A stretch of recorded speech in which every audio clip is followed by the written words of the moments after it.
السلام علیکم ورحمۃ اللہ وبرکاتہ۔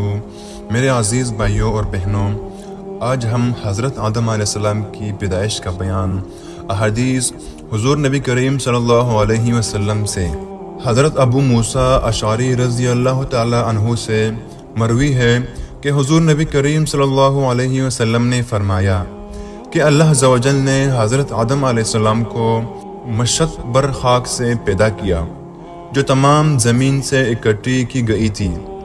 یہی وہ وجہ ہے کہ اولاد آدم بھی اسی طرح مختلف رنگوں میں تقسیم ہو گئے، کچھ سفید، کچھ سرخ، کچھ سیاہ اور کچھ ان کے درمیان، اور اسی طرح کچھ اچھے اخلاق کے اور کچھ خبیث طبیعت کے، اور کچھ نرم طبیعت والے، کچھ غصے والے اور کچھ درمیانی قسم کے ہو گئے۔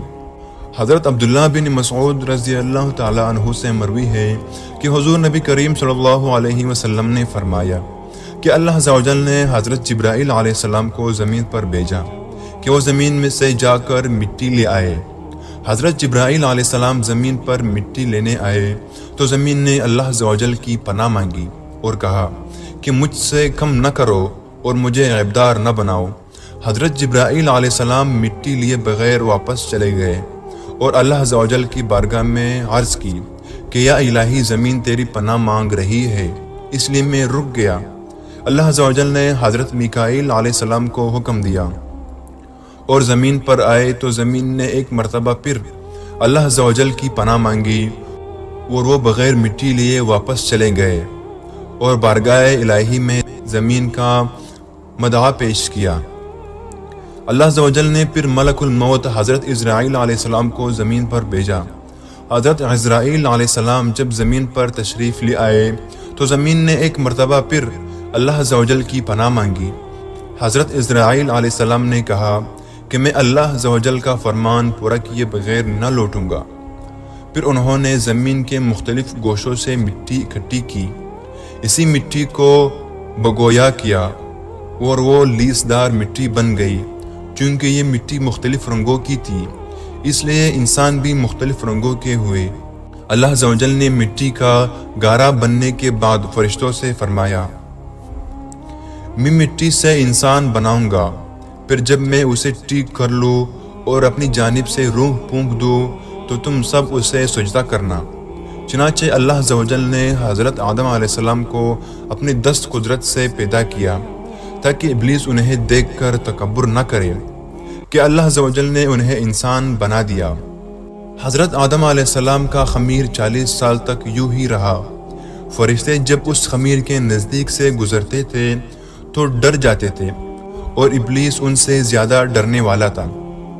جب وہ آپ علیہ السلام کی خمیر کے نزدیک سے گزرتا تو اسے ٹوکر مارتا، جس سے ایسی آواز پیدا ہوتی جیسے کنکتی ہوئی مٹی کی۔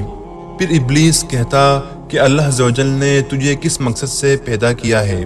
پھر وہ اس کے منہ کے جانب داخل ہوا اور پیچھے سے نکل آیا اور فرشتوں سے کہنے لگا کہ ڈرو مت، تمہارا رب بڑا بے نیاز ہے، یہ اندر سے کھوکھلا ہے۔ اگر مجھے اس کے اندر داخل ہونے کا موقع ملا تو میں اسے تباہ و برباد کروں گا۔ پھر جب وہ وقت آیا کہ اللہ عز و جل نے اپنی روح پھونکی تو فرشتوں کو حکم ہوا کہ جب میں روح پھونک دوں تو تم سب سجدے میں گر پڑنا۔ اللہ عز و جل نے اپنے روح پھونکی تو حضرت آدم علیہ السلام کو چینک آئی۔ فرشتوں نے کہا الحمدللہ کہیے۔ حضرت آدم علیہ السلام نے الحمدللہ کہا۔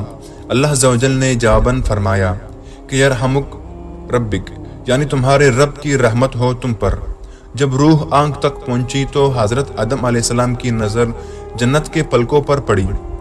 پھر روح پیٹ تک پہنچی تو آپ علیہ السلام کو بھوک محسوس ہوئی۔ روح ابھی پاؤں تک بھی نہ پہنچی تھی کہ آپ علیہ السلام جنت کے پھولوں کے جانب لپکے۔ یہی وہ وجہ ہے کہ اللہ عز و جل نے فرمایا ہم نے انسان کو جلباز بنایا ہے۔